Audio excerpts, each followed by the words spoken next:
Formation risque terroriste. Chapitre 1.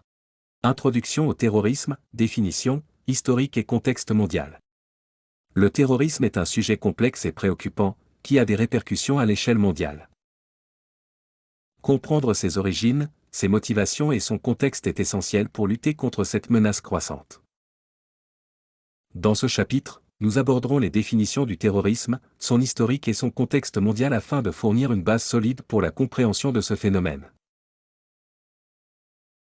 Il est essentiel de commencer par une définition claire du terrorisme. Cependant, il convient de noter que le terrorisme est un concept complexe et qu'il n'existe pas de définition universellement acceptée. Les définitions peuvent varier en fonction des perspectives politiques, juridiques et culturelles. Néanmoins, certaines caractéristiques communes sont souvent associées au terrorisme.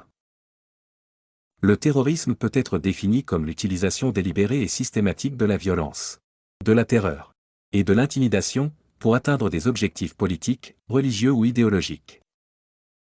Les actes terroristes sont souvent perpétrés contre des civils innocents dans le but de créer la peur, de déstabiliser la société et de faire pression sur les gouvernements ou les groupes ciblés. Le terrorisme n'est pas un phénomène nouveau. Il a une longue histoire, qui remonte à plusieurs siècles. Les premiers exemples de terrorisme remontent à l'Antiquité, avec des actes de violence politique et religieuse. Cependant, le terrorisme moderne tel que nous le connaissons aujourd'hui a émergé à la fin du XIXe siècle. Au cours du XXe siècle, plusieurs vagues de terrorisme ont eu lieu, notamment le terrorisme anarchiste à la fin du XIXe et au début du XXe siècle, le terrorisme nationaliste pendant les luttes de décolonisation et le terrorisme révolutionnaire pendant la guerre froide. Suite aux attentats du 11 septembre 2001, le terrorisme islamiste radical a pris une importance prépondérante dans l'agenda mondial. Le terrorisme est un phénomène mondial, qui ne connaît pas de frontières. Aujourd'hui, il existe de nombreux groupes terroristes actifs dans le monde entier, chacun avec ses propres objectifs, idéologies et méthodes.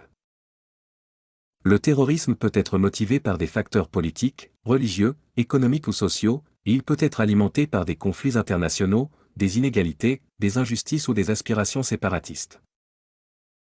Le terrorisme mondial est également influencé par des facteurs tels que la mondialisation, les avancées technologiques et les médias sociaux.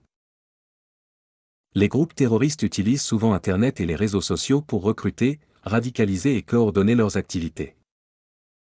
La coopération internationale est essentielle pour lutter contre le terrorisme, car il transcende les frontières nationales. Ce chapitre introductif nous a permis d'explorer les définitions du terrorisme, son historique et son contexte mondial. Comprendre ces éléments est essentiel pour appréhender la nature complexe de cette menace. Dans les chapitres suivants, nous approfondirons les différentes formes de terrorisme et les méthodes pour y faire face. Vous souhaitez suivre une de nos formations? Contactez-nous.